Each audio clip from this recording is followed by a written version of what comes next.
right, day 2, bell ringer. So it says, what is the greatest common factor of 16 and 20? So remember, you got to do those factor trees.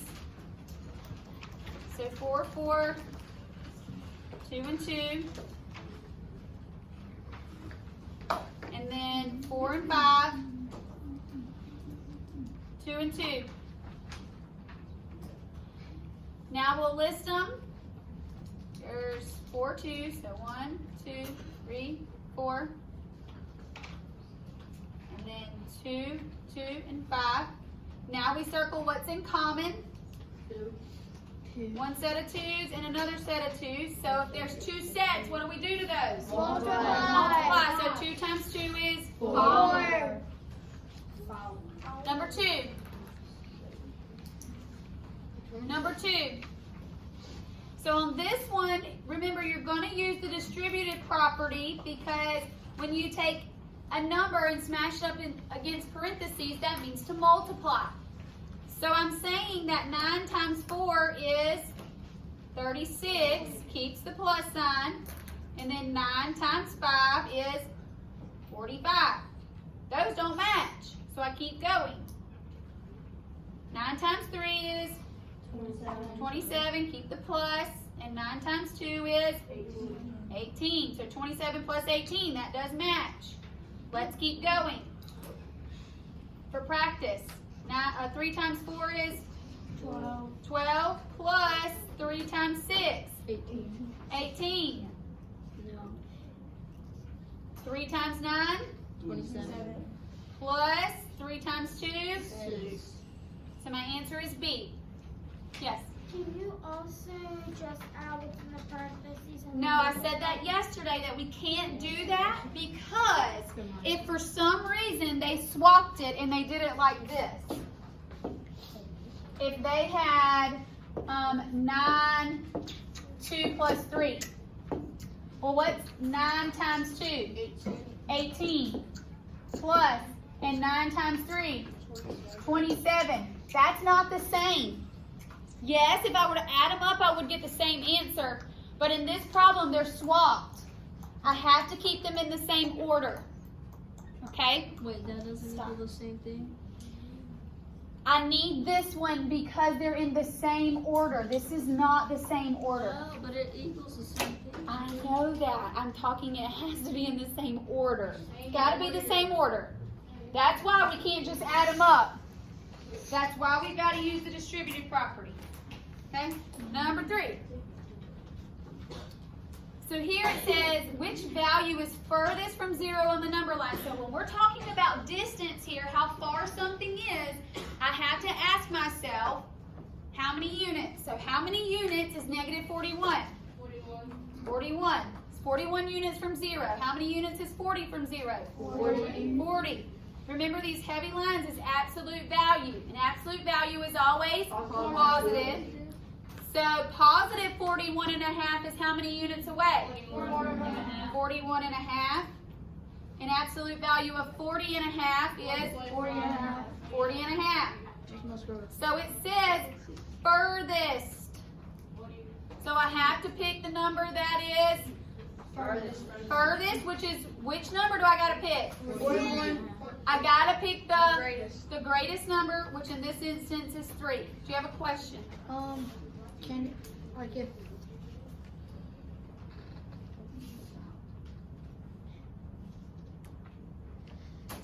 what if it was like negative 42?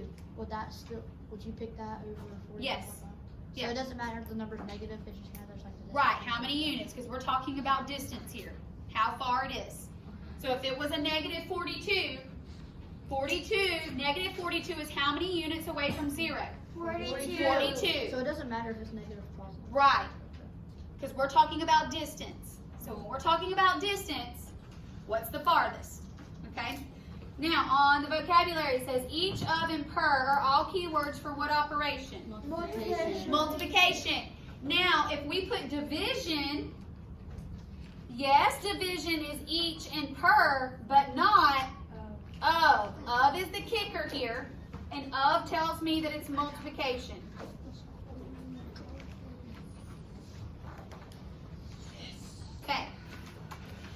so keep your math notebook out. Turn to page 44.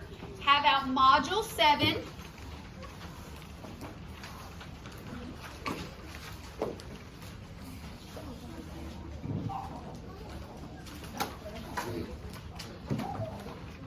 This is the chart that we glued in yesterday, and we're going to continue to look at this chart to help us convert. Yesterday we talked about converting measurements. Okay, converting measurements. How do we convert units within a measurement system? We're still talking about that today.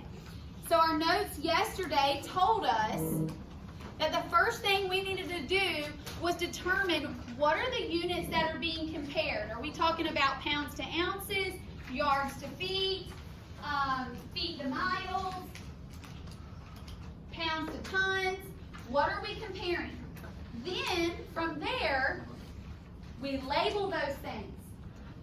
So for pounds, we'd have P. For ounces, we'd have O.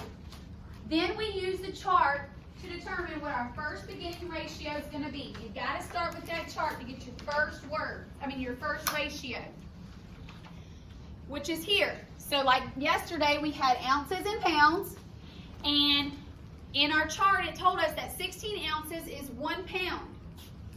Then our problem told us that we needed to go to 3 pounds. So we used multiplication to jump. So 16 times 3 gave us 48. And we did this. We can use multiplication, and sometimes we may need to use what operation? Division. Can we use addition and subtraction? No, we cannot. Okay? So have out your module 7, and turn to page 188. 188 in your module.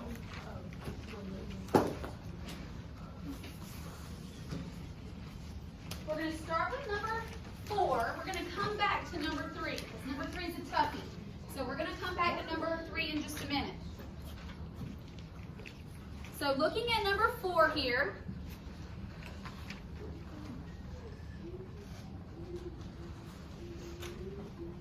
number 4 says an African elephant weighs 6 tons. What is the weight of the elephant in pounds? Right now with your pencil, I want you to circle the 2 units that we are comparing. With your pencil, I want you to circle those 2 units that we're comparing.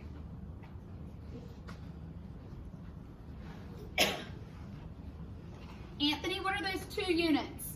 Tons and pounds. Tons and pounds. So I have tons and pounds. So now we're going to take and we're going to label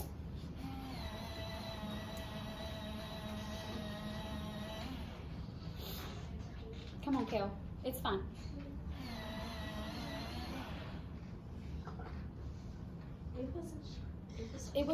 It's enough. So we have tons and pounds. Bar equals bar. So how many tons is in my chart? 1 and 6. Chart. Oh. 1 ton is 2,000 pounds. So it says it right here in my chart, which we cut off of page 186. So it says right here, 2,000 pounds, 1 ton. So I label 2,000 pounds and 1 ton. Now the problem tells me I need to get to 6 tons. So 6 is going to go up top here. That means I'm looking for pounds. First, you need to determine, can you jump? Can I jump? Yes. Times? 6. Times 6. So 2,000 times 6. So what's 2 times 6? 12. How many zeros? 3. So my answer is 12,000 pounds. For 6 tons. Okay? Let's look at number 5. So number 5, I want you to circle the 2 units.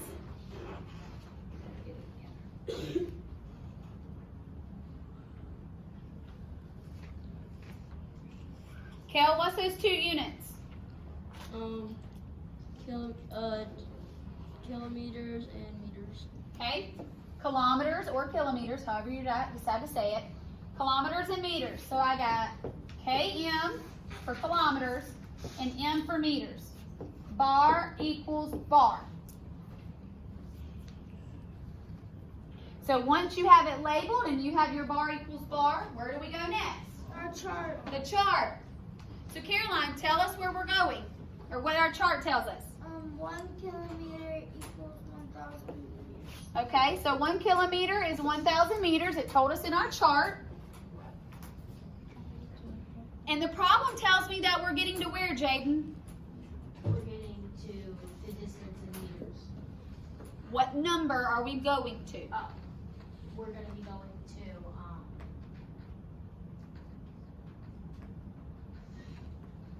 Look in the problem. Number 5. 1,000 meters. Brent, help him. How, 0.5 0.5 what? kilometers. There we go. There we go. Here. Oh, I thought you meant. I already have it here. 0.5 or 0.5, doesn't matter if you have 0.5 or 0.5. Now we're finding meters, so we got to put our variable down there. Can I jump from 1 to 0.5? No. Okay. Now, I am going to tell you, yes, you can. 9.5. Okay? Yes, you can. But we're going to cross multiply. Divide, bottoms out. Because remember, if we can't jump, we're going to cross multiply, divide, bottoms out. So let's cross multiply.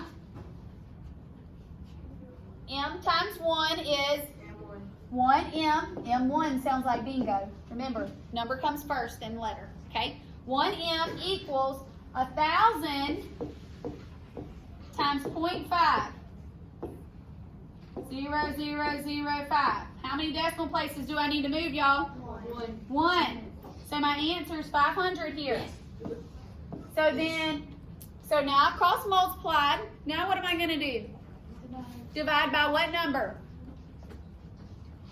1. Because it's right smashed up against the variable.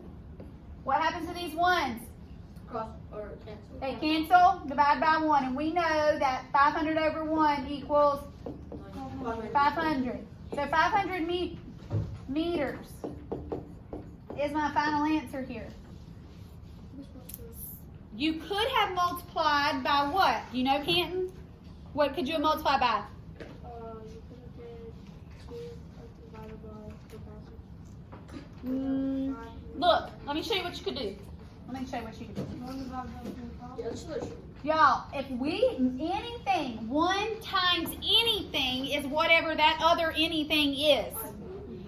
So 1 times 0.5 equals 0.5. So 1,000 times 0.5 is what we got here, right? Times 0.5 gave me 500. Do we see that now? That was the easier one. Okay? Sometimes I put decimals over there and y'all get confused about what to do. 1 times whatever gives you that whatever. Okay? Whatever number that you're trying to go, if you're trying to jump from 1 to a number, you just multiply it by that number, whether it's a fraction, whether it's a decimal, it doesn't matter. Okay?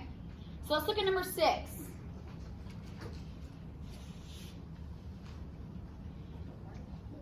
Number 6 tells us that the mass of the moon rock is 3.5 kilograms. What is the mass of the moon rock in grams? 2 things we're comparing. Kilograms and grams. Kilograms and grams. So we're going to label kilograms, grams, bar equals bar. Now where do we go, Tyler? the chart. The chart. What does it say about kilograms and grams? 1 kilogram equals 1,000 grams. Okay, 1 kilogram is 1,000 grams. And the problem tells me that I'm going where, Zoe? 3.5 kilograms. So that's going to go on the top because we're dealing with kilograms. So I got to get the grams. How do I go? Can I jump from 1 to 3.5? Yes, just like we just did. Same thing, it's with a decimal. 1 times 3.5, 1,000 times 3.5. So 1,000 times 3.5. Okay? So 0, 0, 0, and we should know 3.5 times 1 is, or 35 times 1. 1 decimal point, 1 decimal point. 3,500 grams is my final answer for that.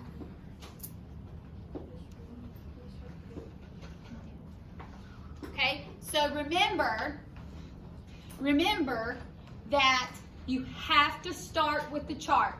Determine what the 2 units are that you're comparing, then use the chart to find the information that you need to start your beginning ratio, then use your problem, the numbers in your problem, to write the second number, and then determine whether you're jumping or not. And if you're not jumping, cross multiply, divide, bottoms out. Okay? The other problems on this paper that you can do are 3, 9, and 10. You would skip 7 and 8. So if you want to do some extra problems, you have 3, 9, and 10 is something that you can do. But if we want, let's do it now.